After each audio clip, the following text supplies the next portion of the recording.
അസ്സലാമു അലൈക്കും. ഉസ്താദ്, എൻ്റെ ഒരു സംശയം, ഒറ്റയ്ക്ക് പള്ളിയിൽ നിസ്കരിക്കുന്ന ആൾക്കാണോ അതോ ജമാഅത്തിനെ പ്രതീക്ഷിച്ചിട്ട് പള്ളിയല്ലാത്ത സ്ഥലത്ത് ജമാഅത്തായി നിസ്കരിക്കുന്നവർ അതാണോ നല്ലത്? അവൽ ജമാഅത്ത് നഷ്ടപ്പെട്ടു, ഒറ്റയ്ക്ക് പള്ളിയിൽ പോയി നിസ്കരിക്കുന്നതാണോ അല്ലെങ്കിൽ പള്ളിയല്ലാത്ത സ്ഥലത്ത് ചിലപ്പോൾ ജോലി സ്ഥലത്തോ വീട്ടിലോ ജമാഅത്തായി നിസ്കരിക്കുന്നതാണോ നല്ലത്? പള്ളിയിൽ ഒന്നാം ജമാഅത്ത് കഴിഞ്ഞു.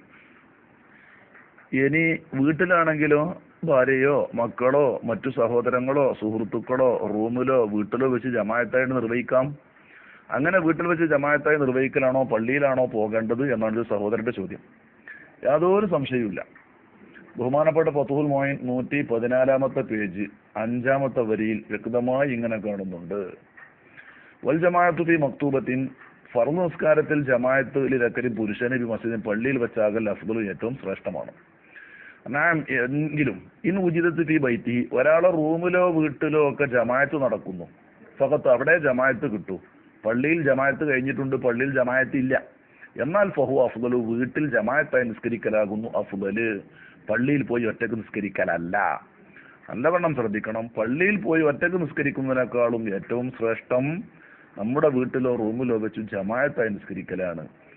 എന്നു മാത്രമല്ല, ഇമാം അദ്റ ഇമാമൊക്കെ പറഞ്ഞ അഭിപ്രായ പ്രകാരം വലിയ ജമാഅത്ത് വീട്ടിലുണ്ട്, ചെറിയ ജമാഅത്ത് പള്ളിയിലുണ്ട്, എന്നാൽ വരെ വീട്ടിലുള്ള വലിയ ജമാഅത്തിനാണ് അഫ്ദൽ എന്നാണ് അദ്റ ഇമാമിന്റെ പക്ഷം. പക്ഷെ ബഹുമാനപ്പെട്ട ഷെയ്ഖുന ഇബ്നു ഹജർ ഹൈതമി തങ്ങൾ പറഞ്ഞതാണ് പ്രബലം. അവിടെ പള്ളി തന്നെയാണ് ഉത്തമം. പള്ളിയിൽ ചെറിയ ജമാഅത്താണ്, വീട്ടിൽ വലിയ ജമാഅത്തുണ്ട്, എങ്കിൽ വരെ ജമാഅത്തും പള്ളിയും രണ്ടും കൂടി ഒരുമിക്കുന്നത് കൊണ്ട് എത്ര ചെറിയ ജമാഅത്താണെങ്കിലും ജമാഅത്തുണ്ടെങ്കിൽ പിന്നെ പള്ളി തന്നെയാണ് അഫ്ദൽ. ഇങ്ങനെ പറഞ്ഞിട്ടുണ്ട്. ബഹുമാനപ്പെട്ട ഫത്ഹുൽ മുഈൻ 114-ാമത്തെ പേജ് 6-ാമത്തെ വരിയിൽ കാണാം.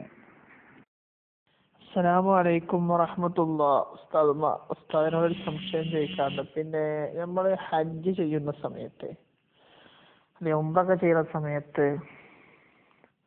ഈ തവാഫ് ചെയ്യുമ്പോൾ അല്ലെങ്കിൽ മറ്റേ ജംറകളിൽ കല്ലെറിയുന്ന സമയത്തൊക്കെ ഒരു പെണ്ണിന് ഹൈള് ഉണ്ടായി കഴിഞ്ഞാൽ ആ പെണ്ണിന് പിന്നെ ഹജ്ജിനോടുള്ള തൊലവ് വിടുമോ? അഥവാ പെണ്ണിന് ഹജ്ജ് അത് ഉണ്ടായി കഴിഞ്ഞാൽ ഹജ്ജ് മുറിയോന്നൊന്ന്. പിന്നെ രണ്ടാമത് ആ പെണ്ണിന് പിന്നെ ഹജ്ജ് ചെയ്യേണ്ടതുണ്ടോ? ഹജ്ജോ ഉംറ പിന്നെ ചെയ്യേണ്ടതുണ്ടോ? അതോ ഇരുമ തന്നെ വീഡിയോന്ന് ഉസ്താദ്മാര് ഒരു മറുപടി പറഞ്ഞ വലിയൊരു ഉപകാരമായിരുന്നു. അസ്സലാമു അലൈക്കും. ഹജ്ജിലോ ഉംറയിലോ ഏത് അമലിലാവട്ടെ, സ്ത്രീക്ക് ഹൈളുണ്ടായി എന്ന് കരുതി യാതൊരു തകരാറും ഇല്ലാ തവാഫിലൊഴികെ. ഉംറകളുടെ 5 ഫർള്: 1 ഇഹ്റാമാണ്, 2 തവാഫാണ്, 3 സഅയാണ്, 4 മുടിയെടുക്കലാണ്, 5 വഴിയാണെന്നുള്ള തർത്തീബാണ്.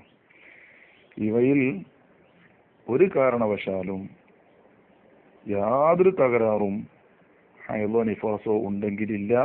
ഹൈളുള്ള സഹോദരി തവാഫ് മാത്രം ശുദ്ധിയാകുന്നത് വരെ പിന്തിക്കണം എന്നേ ഉള്ളൂ. ബാക്കിയുള്ള ഹജ്ജിന്റെ കല്ലേറുകളിലോ അറഫയിലോ മിനയിലോ മുസ്ദലിഫയിലോ സഅയിലോ ഇഹ്റാമിന്റെ വേളയിലോ മിനയിൽ രാപ്പാർക്കുന്ന വേളകളിലോ പെണ്ണിന് അശുദ്ധിയാണെന്ന് വെച്ച് യാതൊരു തകരാറും ഇല്ല.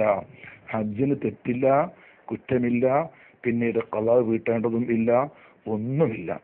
നിസ്കാരത്തെ പോലെ സത്റുൽ ഔറത്തും പൂർണ്ണ ത്വഹാറത്തും ഷർത്തുള്ള ഒരു ഇബാദത്താണ് തവാഫ് എന്നുള്ളത് കൊണ്ട് തവാഫിന്റെ വേളയിൽ ശുദ്ധി നിർബന്ധമാണ്. അതുകൊണ്ട് അശുദ്ധിക്കാരി ആ അവസരത്തിൽ, അശുദ്ധിയുടെ അവസരത്തിൽ തവാഫ് ചെയ്യാവതല്ല, കാത്തിരിക്കണം. ശുദ്ധിയായി കുളിച്ചതിന്റെ ശേഷം ഇഹ്റാം പുതുക്കൊന്നും വേണ്ട, ഫുള്ളായ കുളി നിർവഹിക്കുന്നു എന്ന നെയ്യത്തിൽ കുളിച്ചിട്ട് തവാഫ് നിർവഹിക്കണം. ഇത് മാത്രമേ വ്യത്യാസമുള്ളൂ.